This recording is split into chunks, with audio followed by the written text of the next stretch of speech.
Hello friend, स्वागत है आपका हमारे यूट्यूब चैनल HK क्लासेस में। और आज हम लोग पढ़ेंगे क्लास 10th का प्रश्नावली 5.1 का क्वेश्चन नंबर चौथा जो दिया हुआ है इसके बारे में। क्वेश्चन नंबर चौथा इसमें दिया हुआ है, कह रहा है इसमें निम्नलिखित में से कौन कौन एपी है। मतलब इसमें जो भी ये श्रेणी दिया हुआ है इस श्रेणी को हमको क्या करना है, हल करके जाँच करना है कि क्या यह हमारा जो श्रेणी है वह समांतर श्रेणी है या नहीं है, मतलब एपी में है या नहीं है।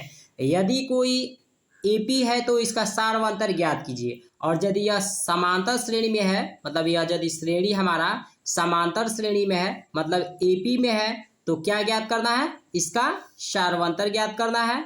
और इसके बाद से क्या ज्ञात करना है, और इनके तीन और पद लिखिए। और इसमें यानी इस श्रेणी के क्या करना है, तीन और पद हमको लिखने हैं। कब, यदि यह समांतर श्रेणी में है तब, मतलब एपी में यह जो श्रेणी है एपी में यदि है तो इसके तीन और पद हमको ज्ञात करने हैं। अब देखिए इसमें क्या क्या ज्ञात करना है, इसको पहले हमको ज्ञात करना है कि क्या यह हमारा जो श्रेणी है वह एपी में है या नहीं है, मतलब समांतर श्रेणी में है या नहीं है, यह हमको ज्ञात करना है। और दूसरा इसमें क्या ज्ञात करना है, इसका सार्वंतर हमको ज्ञात करना है। और तीसरा हमको इसमें क्या ज्ञात करना है कि इसके तीन और पद हमको लिखने हैं। कब, यदि यह एपी में है तब, मतलब समांतर श्रेणी में है तब।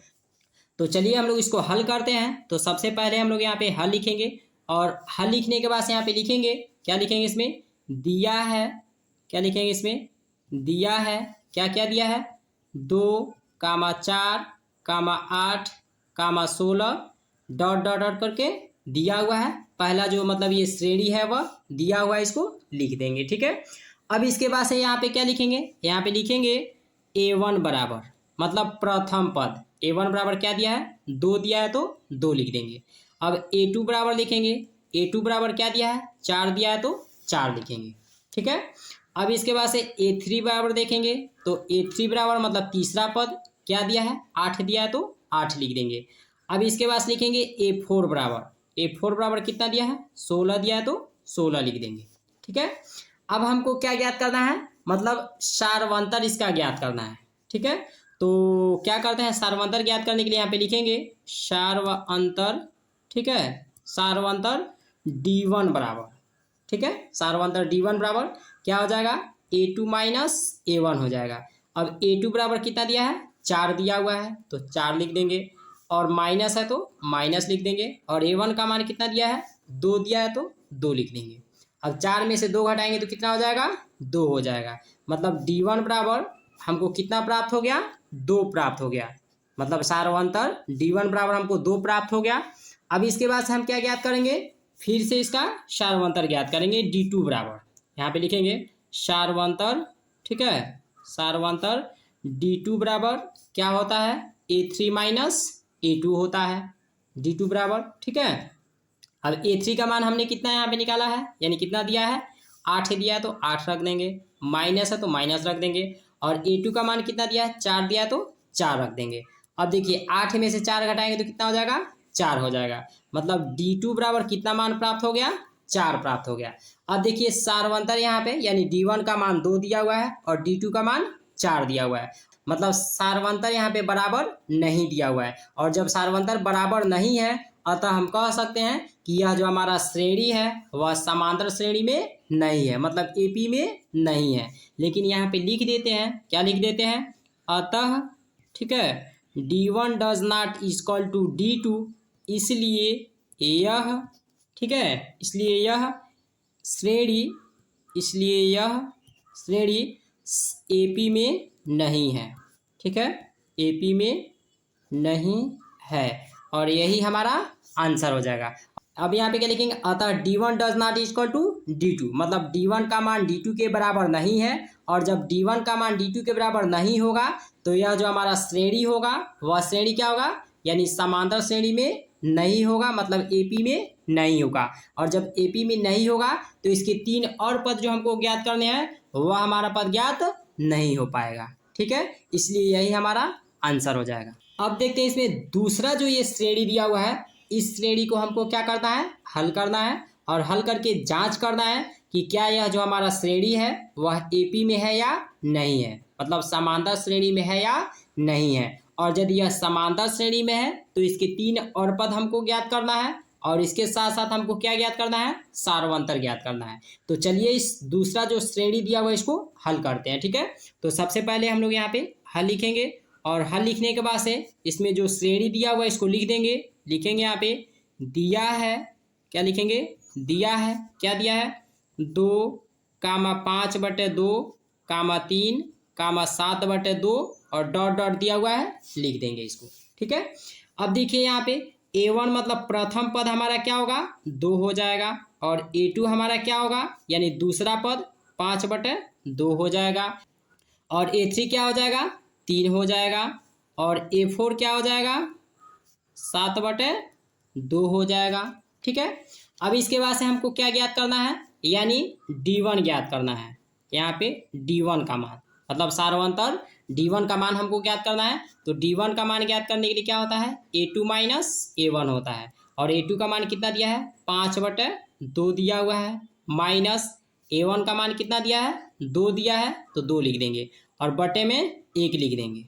ठीक है, यानी कुछ नहीं दिया हुआ है, सिर्फ 2 दिया हुआ है, तो इसको हम क्या लिख सकते हैं, 2/1 लिख सकते हैं। ठीक है, अब देखिए 2 का और 1 का एलसीएम लेंगे तो कितना हो जाएगा, 2 ही होगा। ठीक है, अब इसके बाद क्या हो जाएगा, 5 गुण है। ठीक है, अब 2 से यदि 2 में भाग देंगे तो कितना बार में जाएगा, 1 बार में जाएगा, तो इसीलिए 1 से गुणा करेंगे यानी 5 के साथ। ठीक है, फिर माइनस है तो माइनस लिख देंगे। अब 2 गुण है, अब क्या करेंगे, 1 से भाग देंगे 2 में तो कितना बार में जाएगा, 2 बार में जाएगा, 1 2 2 होगा, यानी 1 से यदि हम 2 में भाग देंगे तो 2 बार में जाएगा, तो इसीलिए 2 हो जाएगा यहाँ पे। ठीक है, अब इसके बाद से देखिए क्या होगा, यहाँ पे 5 का 1 के साथ गुणा करेंगे 5 हो जाएगा, माइनस 2 का 2 के साथ गुणा करेंगे 2 दूनी कितना हो जाएगा, 4 हो जाएगा। ठीक है, और बटे में 2 हो जाएगा। अब यहाँ पे क्या हो जाएगा, यानी 5 में 4 जाएगा तो 1 हो जाएगा और बटे में 2 है तो 2 हो जाएगा। मतलब D1 बराबर हमको कितना प्राप्त हो गया, 1/2 प्राप्त हो गया। अब हम क्या ज्ञात करेंगे, D2 का मान ज्ञात करेंगे। ठीक है, तो D2 बराबर हमारा क्या हो जाएगा, D2 बराबर यानी A3 माइनस A2 होता है, तो लिख देंगे इसमें। अब A3 का मान हमने कितना प्राप्त किया है, 3 प्राप्त किया है, मतलब पहले से दिया हुआ है तो इसलिए 3 हो जाएगा, माइनस और A2 का मान कितना दिया है, 5/2 दिया है, तो यहाँ पे 5/2 लिख देंगे। ठीक है, अब इसके बाद देखिए यहाँ पे 3 दिया है तो इसको हम क्या लिख सकते हैं, 3/1 लिख सकते हैं और माइनस 5/2 हो जाएगा। ठीक है, अब देखिए 1 का यदि हम 2 के साथ गुणा करेंगे तो 1 2 कितना होगा, 2 ही होगा और 2 का यदि हम 3 के साथ गुणा करेंगे 2 3 6 हो जाएगा और माइनस है तो माइनस लिख देंगे और 1 का यदि 5 के साथ गुणा करेंगे तो कितना हो जाएगा, 5 ही होगा। ठीक है, यानी D2 बराबर क्या हो जाएगा, 6 माइनस 5/2 हो जाएगा। ठीक है, और 6 में से 5 घटाएंगे तो कितना होगा, 1 हो जाएगा और बटे में 2 है तो 2 हो जाएगा। मतलब D2 बराबर भी हमको कितना प्राप्त हो गया, 1/2 प्राप्त हो गया। ठीक है, यानी D1 इक्वल टू क्या हो गया, D2 हो गया। अब हम देख रहे हैं इसमें कि जो मान D1 का दिया हुआ है वही मान D2 का भी आ गया। मतलब यह जो हमारा श्रेणी दिया हुआ है वह श्रेणी हमारा क्या है, समांतर श्रेणी में है और जब समांतर श्रेणी में है तो हमको क्या करना है, इसके 3 और पद हमको ज्ञात करने हैं। ठीक है, तो चलिए 3 और पद हम ज्ञात करते हैं। यहाँ पे यानी A1 बराबर कितना दिया है, 2 दिया हुआ है और A2 बराबर कितना दिया है, 5/2 दिया हुआ है, लिख देंगे और A3 बराबर कितना दिया हुआ है, 3 दिया हुआ है, ये भी लिख देंगे और A4 बराबर कितना दिया हुआ है, 7/2 दिया हुआ है, ये भी हम लिख देंगे। यानी ये जो पहले से दिया हुआ है A1 A2 A3 और A4 का मान पहले से दिया हुआ है, लिख देंगे। अब हमको मान किसका ज्ञात करना है, यानी A5 A6 और A7 का, मतलब इसमें 3 और पद हमको ज्ञात करने हैं यानी A4 के बाद। तो अब हमको क्या करना है कि इन्हीं तीनों पद का मान हमको ज्ञात करना है, यानी A5 का, A6 का और A7 का। तो चलिए हम ज्ञात करते हैं। तो A5 बराबर क्या होता है, यानी A4 प्लस D होता है। अब A4 का मान इसमें कितना दिया हुआ है, 7/2 दिया हुआ है, तो यहाँ पे 7/2 लिख देंगे और D का मान इसमें कितना दिया हुआ है, यानी D1 D2 दोनों का मान 1 बराबर दिया है, यानी 1/2 दिया हुआ है तो रख देंगे इसमें। ठीक है, अब देखिए दोनों का हर जब बराबर है तो क्या होगा, नीचे सिर्फ 2 ही लिखेंगे और 7 यानी अंश जो दिया हुआ है 7 और +1 ये दोनों हमारा जुट जाएगा, तो 7 कितना हो जाएगा, 7 और 1 8 हो जाएगा और बटे में 2 है तो 2 हो जाएगा और 2 से 8 कितना बार में कटेगा, 4 बार में। तो यानी कितना हो जाएगा, 4 हो जाएगा। किसका मान 4 हो जाएगा, यानी A5 का, यानी A5 मतलब पांचवा पद हमारा क्या हो जाएगा, 4 हो जाएगा। और अब हम क्या करते हैं, A6 का मान ज्ञात करते हैं। तो A6 बराबर क्या होगा, यानी A5 प्लस डी होगा। और A5 का मान कितना हमने प्राप्त किया, 4 प्राप्त किया, तो यहाँ पे 4 लिख देंगे प्लस, और डी का मान कितना दिया है, 1/2 दिया है, तो 1/2 रख देंगे। अब यहाँ पे क्या हो जाएगा, 4/1 लिख सकते हैं इसको, ठीक है, और प्लस 1/2 लिख देंगे, ठीक है। अब देखिए 1 का यदि हम 2 के साथ गुणा करेंगे तो 1 दूनी कितना हो जाएगा, 2 ही होगा। और 2 का यदि 4 के साथ गुणा करेंगे 2 चौको 8 हो जाएगा, और बीच में प्लस है तो प्लस लिख देंगे। और 1 का यदि 1 के साथ गुणा करेंगे 1 ही होगा, बराबर 8 और 1 कितना हो जाएगा, 9/2 हो जाएगा। मतलब इसमें A6 का मान कितना आ गया, 9/2 आ गया, ठीक है। तो हमने पांचवा इसमें A5 का मान ज्ञात कर दिया, A6 का मान ज्ञात कर दिया, ठीक है। अब A7 का मान हमको ज्ञात करना है, ठीक है।